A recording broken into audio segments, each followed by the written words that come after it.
How's it going, YouTube? Coming to you today with another video, and today, guys, the video is going to be the new meta update encompassing the ban list and post-burst protocol. Definitely go and check out my Discord down below if you haven't already. If you want to join the tournament for post-burst protocol, I'll be hosting that within the next couple of days. When it fills, it fires, and it has some pretty amazing prizing. So definitely make sure that you get some good testing in for Richmond, and it's going to be a really crazy format. I'm really excited for the change. I think that there's going to be a lot of things to talk about today, especially siding patterns and hand trap lineups. Today we're going to be talking about the new meta that you'll be versing for the next while, and just exactly how much this set will impact the meta. If you haven't already checked out my sponsors over in Gem, Cloud, Arla, Imperium, Dragonshield, RW, MainPhaze, or Grimoire, definitely go ahead and do so down below in the description. Subscribe to the channel if you haven't already, and let's hop right into the video. So the first thing I want to bring to you is going to be the expected main meta threat.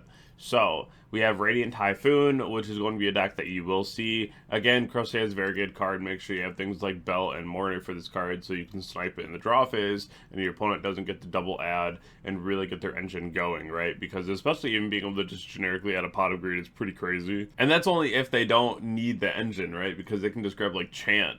But if they already open a very ideal hand, right, then they can just, like, go even further, and I think this deck has so much potential, especially with Sheena. I think this deck is very good. So we will see this in Top Cut at the YCS, but this is going to be something that you want to learn and study and look out for, and we'll be talking about the ideal hand trap lineups today. If you haven't already looked at my Where to Hand Trap video I just posted, definitely go back and watch that, and then come back to this video. Now, we also have the Fallen, Dracotail, and Magistus deck if you're playing those cards. I think this deck is going to be the clear winner of the format. This is absolutely so fantastic of a deck.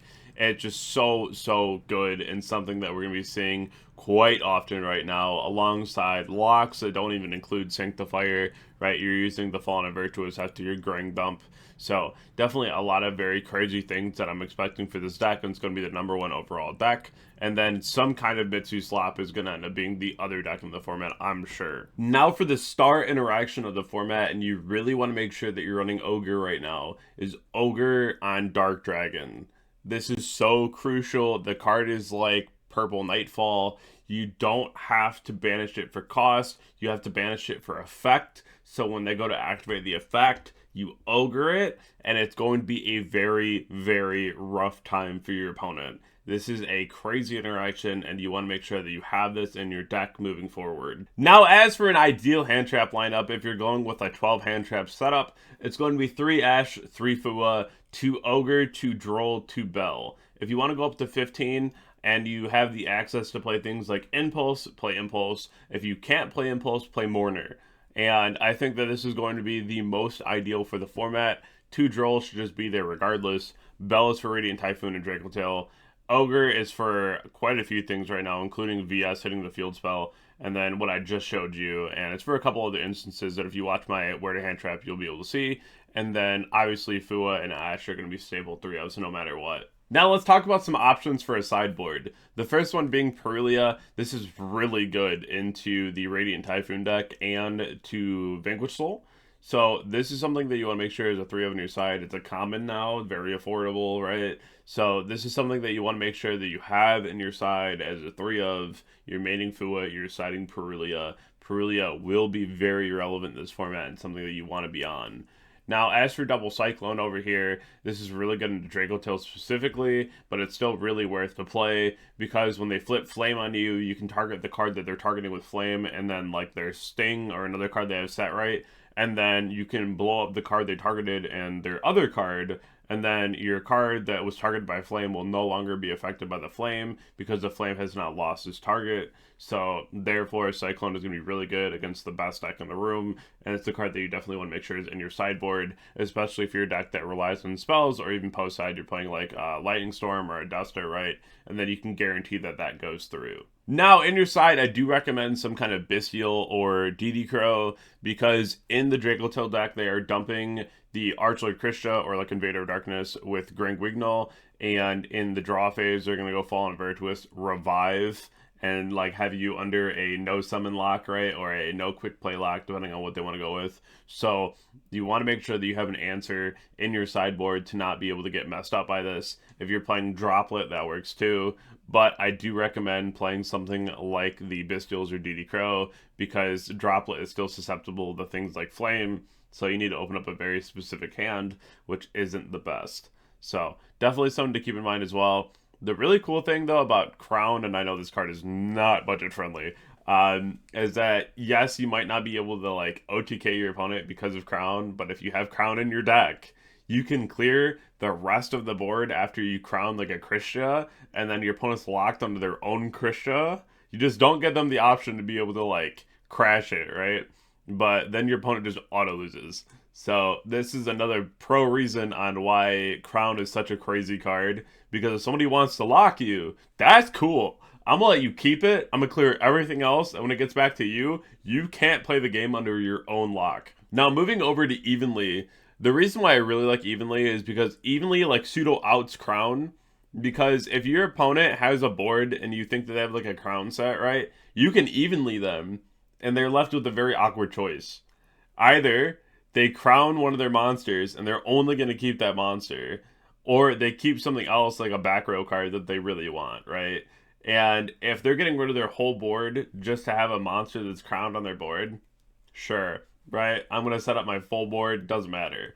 And Evenly gets around that too, because it's one of those cards that tells your opponent that they have to clear their card, and it's not necessarily affecting the card itself. The player has to get rid of it, right? So if they want to keep their monster that is crowned, then they can. Otherwise, they need to start getting rid of some cards, right? Another card that you definitely want in your side deck right now, or in your main deck, is going to Super Poly. A lot of the boards having the new Fallen Synchro, or they'll have like Ecclesia and Cartesia, or some decks will even have like a Quem up, right? There's so many opportunities to use Super Poly right now, it's kind of insane, and a lot of it's going to be against the Draco Tail end board. So this is something that you want to make sure that you have around, because a lot of times right now, if they start going for the Fallen lines, Super Poly is going to win you that game on the spot. So that is something that you definitely want to have in mind as well. And again, being able to clear the Synchro to the grave instead of letting it get banished is going to be a huge plus. And you do want to banish it out after that so they can't use the grave effect once it's just like chilling in grave. It's not like a big deal, but I mean, it's around, right? They can recycle it. But Super Poly is going to be such a pivotal card right now on your sideboard. Now, does Crown win the event? Yes, this is $119 pre-sale, and it's kind of wild. But the card is very phenomenal. It does a very good job at what it does, and you just got to find the right deck to be able to play this in.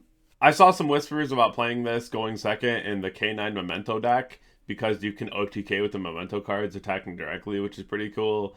But this card is going to be absolutely phenomenal, and I really do think that this card probably wins the event.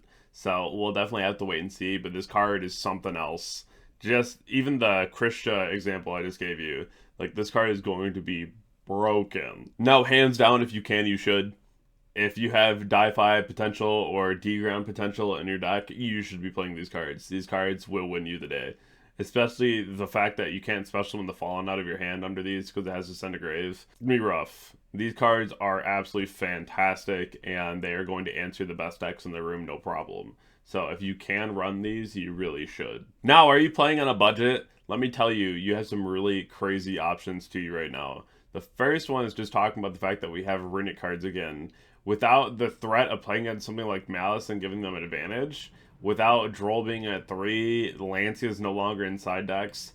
What's stopping us from playing Runic cards now, right? They're just going to come back into the format. And can you imagine the normal package being 3 Fallen, 1 Ecclesia, and 1 cart? If you Runic banish Ecclesia or cart, it's over, right? Like, half their deck doesn't work. So that's something that you really want to think about. Crowley in the Magistus build, one of, right? So this is something that I could really see being popular again. And the deck that's going to do it, for me at least, is going to be for higher Runic. I think this is the deck that if you want to play something on a budget right now and do really well, it's going to be this deck. I think this deck is absolutely fantastic, and it's something that's going to be really good moving forward. This deck is pretty crazy for what it does. The amount of advantage that you can get is pretty nuts. And then you can also even play like the Radiant Vision just because it's a pot of greed for no reason other than it's a pot of greed, right? So the deck has a lot of potential. Talking about that though, I mean, I really hate to say it, but you could even do like a Runic Stun deck because you have the Radiant cards as well. And it's like really easy to do, and it's kind of sad. And you can also play like Di-Fi and whatnot, right? So if you're looking for something to just counter the format and be like more on the cheap side about it, you have some pretty fantastic options in the Runic cards. As much as I hate the Runic cards, this deck is going to be scary into the new format, and that's something that you really want to keep in mind because they're going to be really efficient. Definitely go ahead and check out the Twitter, Twitch, Discord, Instagram, and subscribe to the channel if you haven't already. Join the Discord and join the tournament if you want to, and I'll catch you all in the next video. Thank you.